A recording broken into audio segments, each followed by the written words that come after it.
ನಮಸ್ಕಾರ, ವನಜಾ ಮಲೆನಾಡು ಚಾನಲ್ಗೆ ಸ್ವಾಗತ. ಹೊಸ ವೀಡಿಯೋಸ್ಗಾಗಿ ಪಕ್ಕದಲ್ಲಿರುವ ಬೆಲ್ಲೈಕನ್ ಮೇಲೆ ಕ್ಲಿಕ್ ಮಾಡಿ ಆಲ್ ಆಪ್ಷನನ್ನು ಸೆಲೆಕ್ಟ್ ಮಾಡ್ಕೊಳ್ಳಿ. ನನ್ನ ಚಾನಲ್ಗೆ ಸಬ್ಸ್ಕ್ರೈಬ್ ಮಾಡಿಲ್ಲ ಅಂದರೆ ದಯವಿಟ್ಟು ಸಬ್ಸ್ಕ್ರೈಬ್ ಮಾಡ್ಕೊಳ್ಳಿ, ಹಾಗೆ ಒಂದು ಲೈಕ್ ಕೊಡಿ. ಇವಾಗ ನಾನು ಪ್ರತಿಯೊಬ್ಬರಿಗೂ ತುಂಬಾ ನೋವ್ತಾ ಇರುತ್ತೆ. ಏನು ಮಾಡಬೇಕು ಅಂತ ತಿಳಿತಾ ಇರಲ್ಲ, ನೋವು ತಡೆಯೋಕ್ಕಾಗಲ್ಲ. ಎಷ್ಟೇ ಹಾಸ್ಪಿಟ್ಲಿಗೆ ಹೋಗಿ, ಎಷ್ಟೇ ಎಕ್ಸ್ರೇ ತೆಗೆಸಿ, ಎಷ್ಟೇ ಮಾತ್ರೆ ತಗೊಳ್ಳಿ, ಎಷ್ಟೇ ಇಂಜೆಕ್ಷನ್ ತಗೊಂಡ್ರೂ ವಾಸಿ ಆಗಲ್ಲ.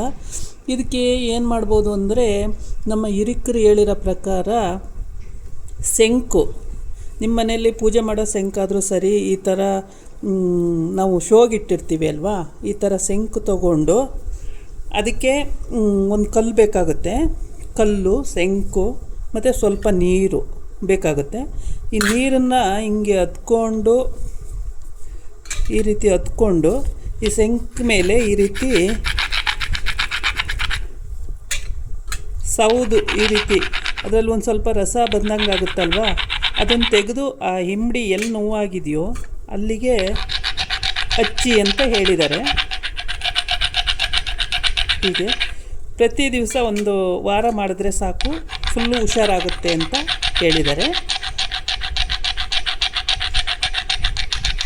ನೋಡಿ, ಇದೇ ರೀತಿ ಚೆನ್ನಾಗಿ ಅರ್ದು ಅದರಲ್ಲಿ ಸೌದು ಈ ಶಂಕಿಂದು ಮೆಡಿಷನ್ನು, ಹೋಮ್ ರೆಮಿಡಿ ಮೆಡಿಷನ್ ಏನು ಇರುತ್ತೆ, ಇದರಿಂದ ನಿಮ್ಮ ಹಿಂಡಿ ನೋವು ವಾಸಿ ಆಗುತ್ತೆ ಅಂತ ಹೇಳಿದ್ದಾರೆ. ನಾನೇನು ಮಾಡ್ತಾಯಿದ್ದೀನಿ ಅಂದರೆ, ನನಗೆ ತುಂಬ ಹಿಂಡಿ ನೋವಿದೆ, ಅದಕ್ಕೋಸ್ಕರ ನಾನು ಇದನ್ನು ಅರ್ದುಬಿಟ್ಟು ಈ ರೀತಿ ಹಚ್ಚುತ್ತೀನಿ.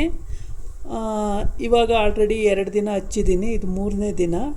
ಇನ್ನೊಂದು 3 ದಿನ ಹಚ್ಚಿ ನೋಡ್ತೀನಿ, ಹುಷಾರಾಗುತ್ತೆ ಅಂತ ಹೇಳಿದ್ದಾರೆ.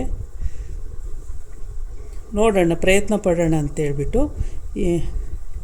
ಹಾಗಾಗಿ ಈ ರೀತಿ ಯಾರಿಗೆಲ್ಲ ಹಿಂಡಿ ನೋವಿದೆಯೋ ಅವರು ಈ ರೀತಿ ಮಾಡ್ಕೊಂಡು ನೋಡಿ, ಹುಷಾರಾಗುತ್ತೆ ಅಂದ್ಕೊಂಡಿದ್ದೀನಿ ನಾನು. ಇನ್ನೊಂದು 3 ದಿನ ಆದಮೇಲೆ ಪುನಃ ನಿಮಗೆ ನಾನೊಂದು ಮತ್ತೊಂದು ವಿಡಿಯೋ ಮಾಡಿ ತಿಳಿಸ್ತೀನಿ, ಹುಷಾರಾಯ್ತೋ ಇಲ್ವೋ ಅಂತ ಹೇಳ್ಬಿಟ್ಟು.